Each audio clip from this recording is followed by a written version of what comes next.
Онлайн-банк мобильді қосымшасында шетел валютасымен төлемді қалай жіберуге болады? Онлайн-банк қосымшасына кіріңіз. Басты мәзірде құру батырмасын басыңыз. Валютамен аударымды таңдаңыз. Жөнелтушінің деректерін толтырыңыз. Қажет болған жағдайда кен нөмірін көрсетіңіз. Аударымның валютасын таңдаңыз.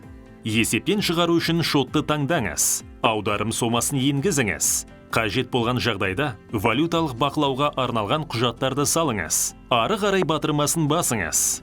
Алушының деректерін толтырыңыз. Егер аударым Ресей рубльмен болса, ССН енгізіңіз.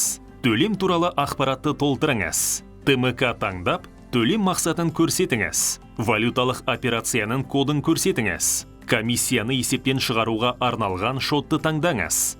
Қосымша комиссия төлеп шұғыл аударым жасау үшін аударымды бүгін өңдеуді басыңыз. Қол қоюға жіберу батырмасын таңдаңыз. Дайын. Аударым қол қоюға жіберілді. Өтінімге қол қою үшін аударымдарға батырмасын басыңыз. Swift GPI көмегімен жіберілген аударманың мәртебесін қалай білуге болады? Операциялар бөліміне кіріңіз. Ары қарай орындалды батырмасын және өтінімді таңдаңыз. Төлемді қарау батырмасын басыңыз. Экранға валюталық аударымның мәртебесі шығады. Егер төлем орындалған болса, сіз Swift растауды жүктеп ала аласыз, немесе аударымды қайталай аласыз.